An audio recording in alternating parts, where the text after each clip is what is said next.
ये स्टेप्स वही है जो तुम्हें 30 डेज के अंदर हाई पेइंग क्लाइंट दिला सकता है। इवन आपके पास जीरो एक्सपीरियंस है, कोई पोर्टफोलियो नहीं है, जब भी आपके पास काफी अच्छे क्लाइंट होंगे। बहुत सारे editor x number of dollars कमा रहे हैं और उनके स्टेप्स भी बिल्कुल एग्जैक्ट अपोजिट है। इस वजह से टैलेंटेड एडिटर क्लाइंट को ले जा रहे हैं और काफी लोगों को काम ही नहीं मिल रहा है।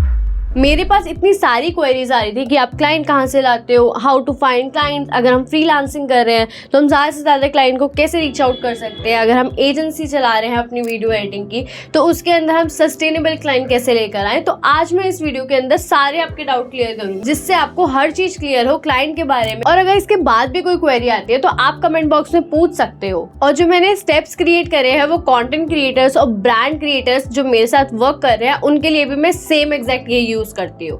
So without wasting any time, let's begin to the video. Number 1, outreach mindset. ये कुछ स्टेप्स है जिससे आप क्लाइंट को रीच आउट कर सकते हो, बट इसके अंदर ही most of the people stuck रहते हैं, तो उसी को क्लियर करेंगे। यहाँ पर मैंने उसके कुछ पिलर्स दे रखे हैं, उसको डिस्कस करते हैं। Number 1, value first approach. ज्यादातर लोग जब क्लाइंट के साथ मीटिंग में कनेक्ट होते हैं तो वो यही सोचते हैं कि मैं इससे पैसे कितने चार्ज करूँ, ये करूँ वो करूँ। आप क्लाइंट के बारे में सोचो कि आप उसकी कैसे हेल्प कर सकते हो। अगर आप उसकी हेल्प कर सकते हो तो वो आपको कितना भी अमाउंट देने के लिए रेडी हो सकता है। डायरेक्ट पिच करने से पहले उनकी प्रॉब्लम को ऑफर करो कि आपकी ये प्रॉब्लम है, हम ये सब चीजें करेंगे तो आपकी सॉल्व हो जाएगी। सामने वाले को फील होना चाहिए कि आप उसके सिर्फ पैसे लेने नहीं आए हो, आप उनका काम करने आए हो। दूसरा, रिजेक्शन से डरना। आउटरीचिंग में नो सुनना बहुत कॉमन है, बहुत ज्यादा। आउटरीचिंग का बेसिकली मतलब होता है जब आप क्लाइंट को खुद से अप्रोच करते हो कि आपकी ये सर्विसेज है, मैं आपकी ये हेल्प कर सकता हूँ और आप हमारे साथ वर्क करोगे तो आपको ये सब मिलेगा। और अगर आपके पास इतने सारे नो आ गए तो कोई बात नहीं,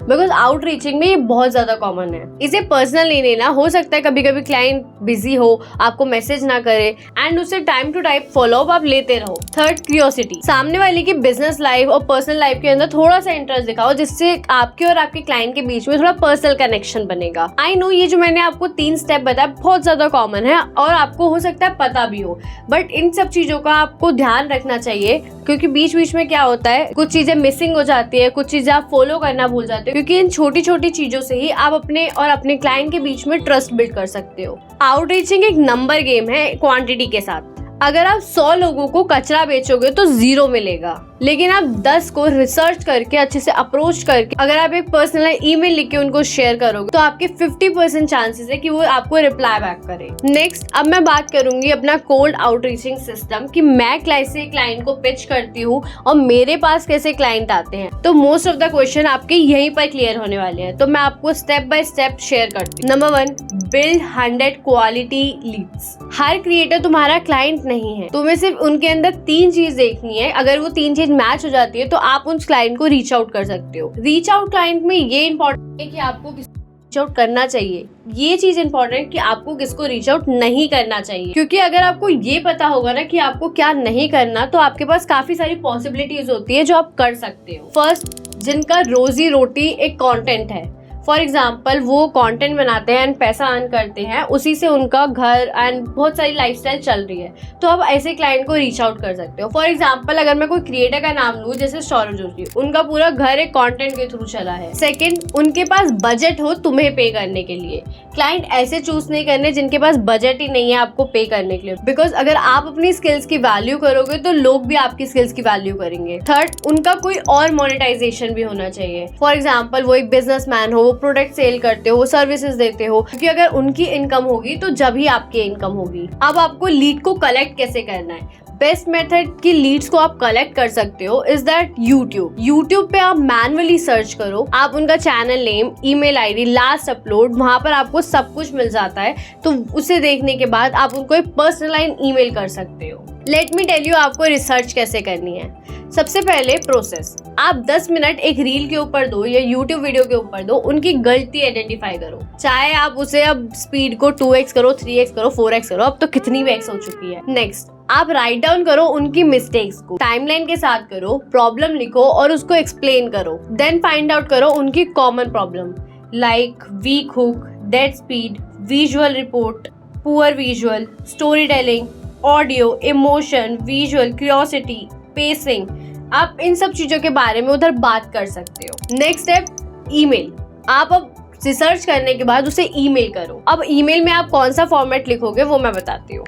आपने लिखा हाय, यहाँ पर अपना नाम डालना है। मैं आपकी ये वाली वीडियो देख रहा था अराउंड इस वाले टाइम स्पैन पे, मुझे लगा कि एक स्पेसिफिक प्रॉब्लम है। इसका इम्पैक्ट होता है रिटेन एंड व्यूज ड्यूरेशन पे। मैं एक वीडियो एडिटर हूँ, अगर आप चाहो तो मैं आपको 60 सेकंड की ये री एडिट करके दे सकता हूँ, वॉक थ्रू भी शेयर कर दूंगा। अगर हेल्प होगी तो नेक्स्ट वीडियो के लिए आप मुझे अप्रोच कर सकते हो, ओपन टू दैट। देन यहाँ पर आपने उनको मेल कर दी। देन उसके बाद आपको एक फॉलो अप मैसेज देना अगर उनका कोई भी रिप्लाई नहीं आता तो। अब फॉलो अप मैसेज के लिए आप ईमेल पे ही मत करो, उनके मल्टीपल प्लेटफॉर्म्स है, उनके मल्टीपल अकाउंट्स है, वहां पे जाके आप उन सब चीजों को शेयर कर सकते हो। फॉर श्योर अगर उनकी हेल्प हुई होगी तो वो आपको जरूर रीच आउट करेंगे। अब उस मेल करने के बाद एक आपको मैसेज भी लिखना है साथ में कि आपने उसके अंदर क्या इंप्रूव करा, उनकी क्या मिस्टेक थी, और नेक्स्ट टाइम से वीडियो में ऐसा ना करें। अप्रॉक्स आपको 30 सेकेंड की आपको रील एडिट करके देनी है उनकी जो भी मिस्टेक होगी, एंड उनकी ओरिजिनल क्लिप और अपनी क्लिप्स को भी अटैच कर देना है वहाँ पे, जिससे कंपैरिजन साथ में ही पता चल जाए कि क्या इंप्रूव है उस वीडियो के अंदर। अब तो बात ये आ गई कि आपने क्लाइंट को रीच आउट करा, यहाँ से किया। इसके अलावा भी बहुत सारे मेथड्स हैं जहाँ से आप क्लाइंट को रीच आउट कर सकते हो। नेक्स्ट मेथड इज दैट कि आप क्लाइंट को सोशल मीडिया के अंदर आप अपना खुद का कंटेंट पोस्ट करोगे, यूट्यूब पे, इंस्टाग्राम पे, इज एनी प्लेटफॉर्म। वहाँ पर अगर आपका वर्क अच्छा होगा तो क्लाइंट आपके पास खुद आएगा। एक होता है आउटबाउंड लीड, एक होता है इनबाउंड लीड। अगर आपके पास खुद से क्लाइंट आएंगे तो आपके 90% चांसेस होते हैं कि क्लाइंट वो क्लोज हो जाए, बिकॉज अगर वो आपके पास आ रहा है तो ऑफकोर्स आपका काम उसको पसंद आया होगा। एंड देन आपके ऊपर है कि आपकी कन्विंस करने की पावर कितनी बेटर है कि आप क्लाइंट को कन्विंस कर रहे हो आपके खुद के प्राइस में। आई नो कम्युनिकेशन ये सब छोटी छोटी स्किल्स है, बट ये बहुत इंपॉर्टेंट आती है जब आप एक क्लाइंट से मीटिंग करते हो, ये आपकी बेसिक नीड्स में भी इंपॉर्टेंट होती है। एंड देन अब आपने क्लाइंट को रीच आउट कर लिया, आपने इनबाउंड आउटबाउंड के बारे में सीख लिया। अब आप कहोगे कि प्राइस कैसे डिसाइड करूं, मुझे तो समझ ही नहीं आता कि मैं प्राइस क्या लूं क्लाइंट से। क्लाइंट से प्राइस चार्ज करने का सबसे अच्छा मेथड है आप उसमें चेक करो कि आपको उस वीडियो को करने के अंदर कितने आवर्स लग रहे हैं। फॉर एग्जांपल आपको एक वीडियो एडिट करने के अंदर 4 घंटे लग रहे हैं, 5 घंटे लग रहे हैं, तो उसके हिसाब से एक तो आप पर मिनट के हिसाब से चार्ज कर सकते हो क्लाइंट, या आप एक पर प्रोजेक्ट के हिसाब से चार्ज कर सकते हो।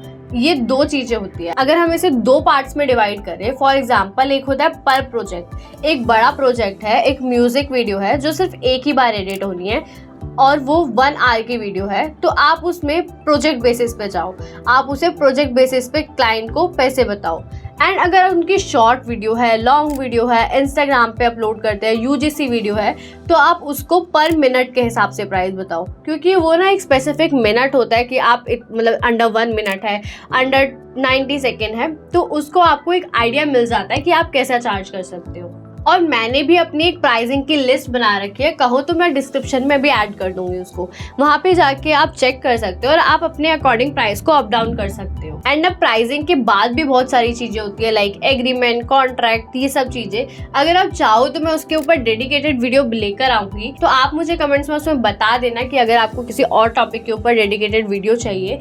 तो यही प्रोसेस था कि आप क्लाइंट को रीच आउट कैसे कर सकते हो, आप मेल के थ्रू या अपना खुद का पर्सनल ब्रांड बना के, देन उसके बाद आप प्राइस कैसे डिसाइड कर सकते हो। प्राइस हमारे 2 तरीके से होते हैं, एक होता है पर मिनट एंड एक होता है पर प्रोजेक्ट। पर प्रोजेक्ट हमेशा चार्ज करना है जो बड़े बड़े प्रोजेक्ट हो, फॉर एग्जांपल म्यूजिक वीडियो या थिएटर वीडियो कोई हो, और पर वीडियो आपको चार्ज करना है, फॉर एग्जांपल इंस्टा की वीडियो हो, यूजीसी वीडियो हो, यूट्यूब की वीडियो हो, तो इन वीडियोस के लिए आप पर मिनट चार्ज कर सकते हो। एंड अब आपको डिजाइन करना है कि उसके अंदर कितना मोशन ग्राफिक लग रहा है, कितना टेक्सटिंग लग रही है, कितनी एफर्ट्स है। लाइक आपको सिर्फ प्रीमियर प्रो में एडिट हो जाएगी, आपको आफ्टर इफेक्ट भी ओपन करना पड़ेगा, तो ये सब चीजें आपको देखनी पड़ेगी। बट अगर आप इन सब चीजों को क्लियर कर लेते हो तो आपके हाई चांसेस हो जाते हैं ज्यादा से ज्यादा क्लाइंट आने के, ज्यादा से ज्यादा लीड क्लोज होने के, बिकॉज आप अपनी प्राइसिंग के ऊपर स्टक हो और आपको पता है कि आपको क्या चार्ज करना है क्लाइंट से। क्योंकि मोस्ट ऑफ द पीपल को यही नहीं पता होता कि मैं क्लाइंट से चार्ज क्या करूं। और अगर आपको ये वीडियो हल्की सी भी हेल्पफुल लगी हो तो इस वीडियो को लाइक कर देना, मेरे चैनल को सब्सक्राइब कर देना। मिलते हैं अपनी नेक्स्ट वीडियो में, जब तक के लिए स्टे ट्यून, कीप हसलिंग।